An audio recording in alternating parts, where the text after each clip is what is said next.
her husband, David, left her over a year ago. So far, he's refusing to come home, is he? Pretty much, yeah. Yeah, we're going to have a hard time talking to you. Yeah. Let me have a Kleenex. Do you have one for me? Okay. Debbie,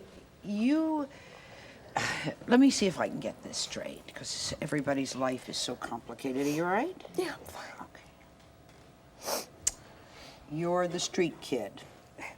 I was, yeah. Okay. He's the nerd. Yeah, he was like the nerd. No, really, he was like, I was like that. You remember the people used to say them fly girls and stuff like that? Yeah. Well, I used to be really thin, and I wore the tight pants, and I was always cutting class and never going, and he was always the good one, you know, that he went to school, and he, you know, he graduated and all kinds of stuff, and I thought he would never look at me. We went to global history class together in high school, and I thought he doesn't like me, and when I talked to him and got married with him, he felt the same way, like, she'll never talk to me, you know what I mean? Like, yeah. He thought you were too much, and you thought he was too much. Yeah, yeah. You say that he's the first person to ever make you feel like something. Oh, yeah. I never had anybody to make me feel confident about myself, because I always felt ugly, you know, and fat and all kinds of stuff, and he always accepted me for who I was, and he loved me, and every time he said that he loved me, it just made my heart. What happened? Well, I screwed up. What did you do? Well, I guess lying, and, you know, I didn't think I was good enough for him. I really didn't. I told him all over and over again that, you know, I'm not good for you. I'm not. And, Were you out cheating? Never cheated on him. Okay. But what was the screw up? Well, I just, I felt like I could never do anything right. You know, did he make you? But did he make you feel you couldn't do anything right? No, he always supported me. He always supported me. He never gave me the feeling that I could never do anything. Always stood by me. Then what went wrong? Well, he was in the Army, and he was having a lot of trouble. He was very proud, he's a very proud person. And he went into the Army wholeheartedly, you know, support the country, you know. And it changed him completely. He became depressed, and he cut me off emotionally. And, you know, I didn't do anything, except I guess I didn't ask the right questions, you know. And he became depressed, and he cut me off emotionally. I didn't know how to handle it. Were you separated physically? Did the Army send him one place? Yeah, we were separated quite a bit. And that feeling all too well. Candy's husband, Dan, walked out on their 2-year marriage this past June after he discovered Candy's shocking secret. What did he discover, Candy? I had been going out to the bar, partying with my friends, drinking a lot. I got carried away too much. I cheated on him with quite a few people.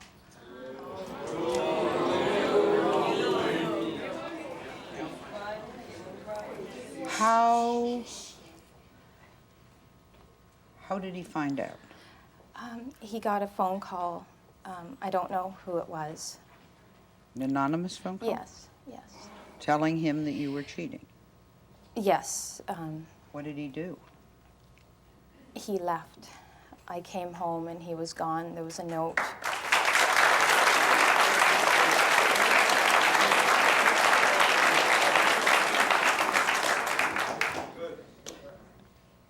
How do you feel about that?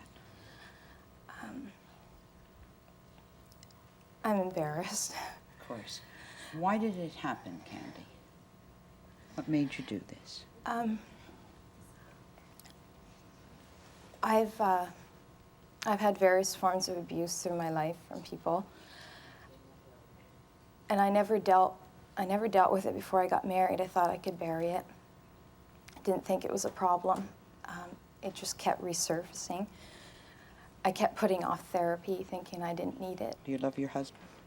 I do. But in only a 2-year marriage, what made you go out to the bars in the first place? It was escape from my real life. It was escape from financial problems at home. I was awful mood swings I put down through a lot. I was miserable. I started drinking because it made me feel happy. The attention I got from people. Sure. I just wanted, I don't like myself at all, and I wreck things. What should you have done, Candy? What should you have done? I can't talk to my parents. I just kind of live for the days that I go to therapy and try and get through the rest of the week. What do you want to happen? I want to be a better person. I want to finish my therapy and be happy. If I don't love myself, I can't love anybody else.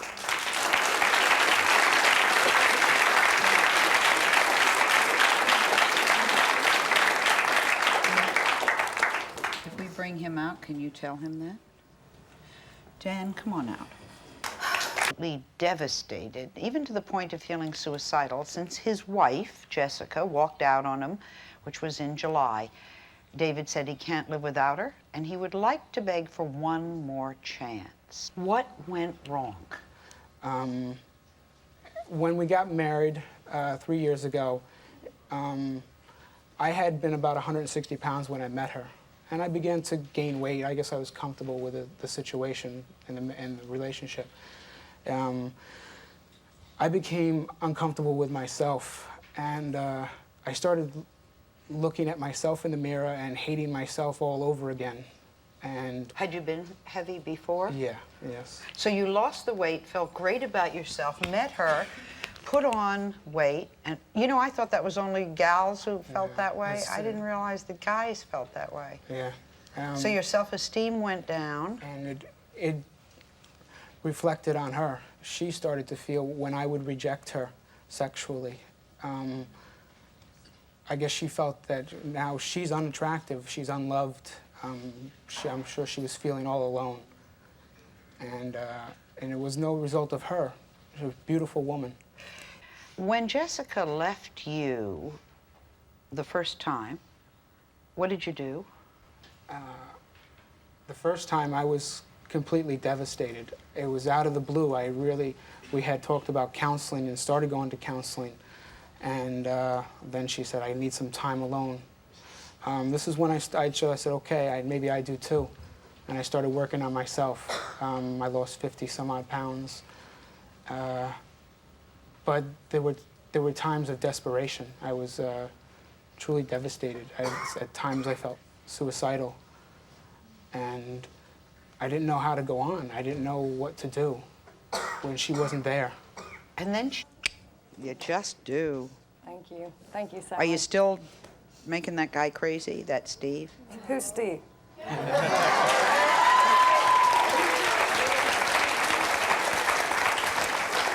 What's the lesson, Loretta? Well, Sally, I want to thank you, because if it wasn't for Nothing. you, I wouldn't realize that I did have a problem. Nothing. What's the lesson for them? The lesson is that when someone tells you no, take it to heart. Don't waste your time. Life's too short, man, to be happy. Hi, Gilda. Let's take it one by one. I said it's Nowheresville. I always agree with you. This time, though, I Really? You think there's there hope? may be some hope, yeah. Okay, where do you Okay. see a glimmer of hope? Well, first I want to start with this couple who we heard during the break. There's a glimmer of hope there? No. We heard what was going on. There's a lot of anger going on here, and, you know, you had constantly put her down in the relationship, and you have to take responsibility for that, because even if you move on to somebody else, you cannot put somebody down in a relationship. You told her she was flat-chested, and you were the one who insisted, that she had to look better because you thought that she needed bigger breasts, and you need so much nurturing. You're not going to get big enough breasts ever.